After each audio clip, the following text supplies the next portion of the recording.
This video is not financial advice. I am not a financial planner. I'm an entertainer.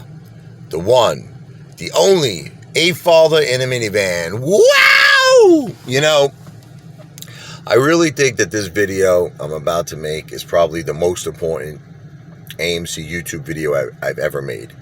You know, look, I make you laugh, I motivate you, I pump you up, but I really don't talk about the essence of how winning is done. I mean, you know, I maybe hinted it, but I'm not specific. And in this video, I want to be very specific to the point on how winning is done. You know something? Life is not easy. Okay, I'm sure you all know this. Has anything ever really came easy to us? I know in my life, nothing came easy. Every single thing that I've ever accomplished in my life, okay, came from hard work, came from getting let down and disappointed and beaten down to the ground.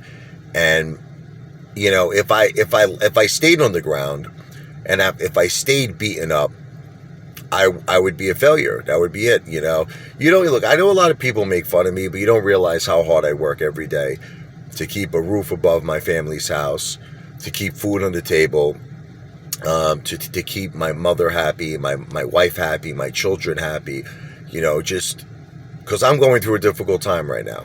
Like, I'll give you an example. I'm down well over $150,000. And, you know, I can't let my family know that I'm disgusted.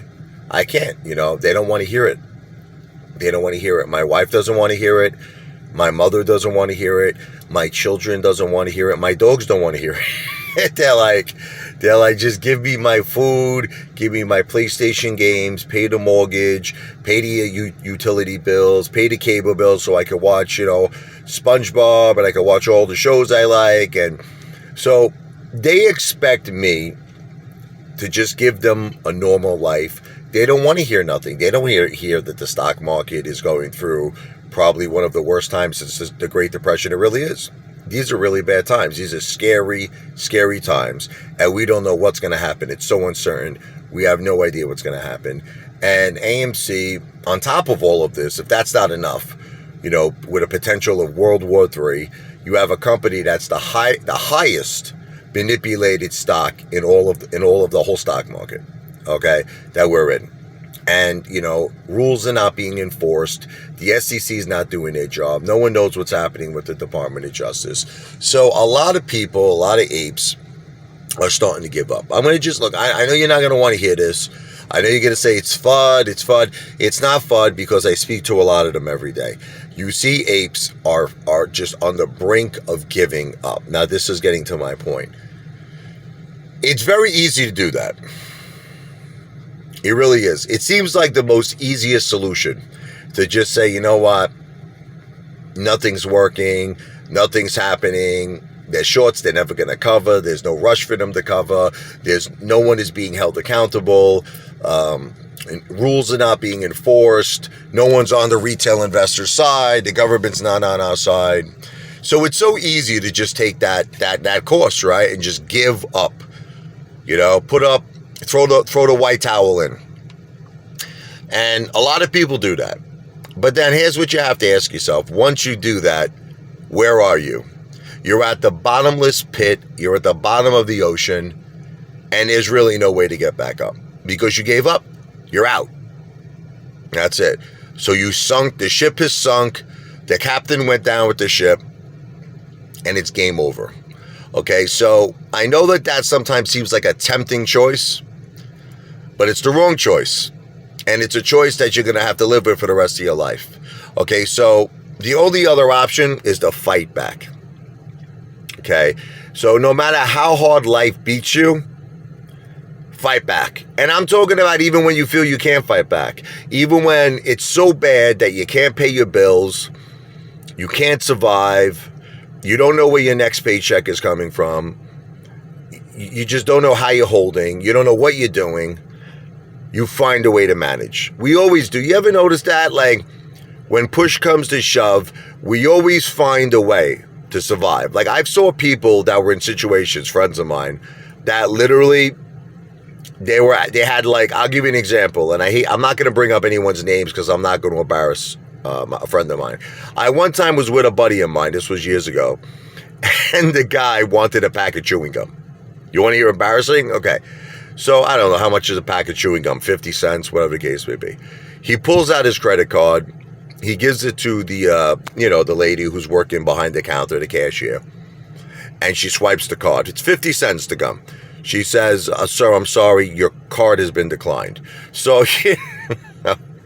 he's looking at me. I'm looking at him. I mean, I was just in shock. I mean, So he's like, run it again. It's a mistake. She runs it again. She runs it a third time. She's like, sir, the card has been declined. So the kid literally bursted out in tears. I mean, of course, I bought up the gum, I tried to save his self-esteem. I said, listen, there was a problem today with his bank. He made a very large purchase. From Jim Nethery, AMC. Sorry, I just got a text message. I saved his, I got his back. I was like, look, he made a large purchase. He just bought a home today. He's been going back and forth. He's purchasing furniture, very large amounts. He probably just went over his cash limit. I mean, obviously, 50 cents, obviously he could afford it. And she was like, no, I understand, it happens all the time. But the kid was literally crying. And I had this talk with him. I'm like, look, man, I know times are tough. I'm here for you, brother. I threw him a couple of bucks. I threw him like $500. I was always there for this particular friend. My wife could attest to it. But the point is that I did whatever I did from my heart. I didn't want nothing back. I didn't get nothing back, but I did it from my heart. I know he was going through a tough time. But the thing was, he was kind of taking the wrong approach. He was letting it get to him. He was getting down. He was getting depressed, and he wasn't recovering from the depression. He was going deeper and deeper and deeper into the rabbit hole. And some people do that. That's it. Like, he's just one of those guys, that does that. And, still to this day, he does that. And still to this day, I help him. Okay. But it's just... New text message from Sophia's cell phone. I'm sorry, I keep getting text messages. That one was from my wife.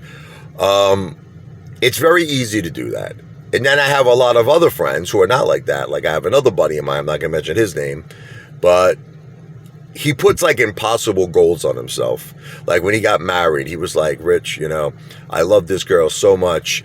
I want to give her the most expensive, beautiful wedding. And I'm like, yeah, but it's not about that, man. If she loves you for you. He's like, no, she does love me for me, man. But she this girl really changed his life for the better. He would have probably ended up in jail, one of my friends. He was on the wrong path, doing everything wrong, and he didn't care about his life. I mean, this guy didn't give a shit about his life. He met this girl, his whole life turned for the better.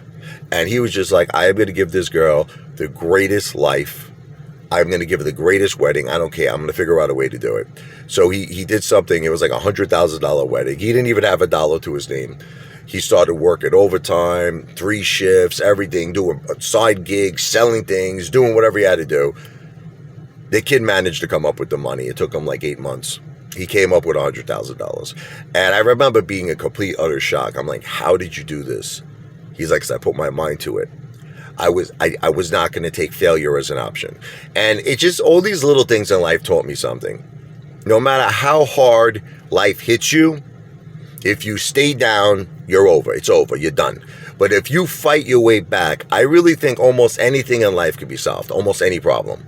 Unless it's a health problem, which my family's dealing with as well. Those are different.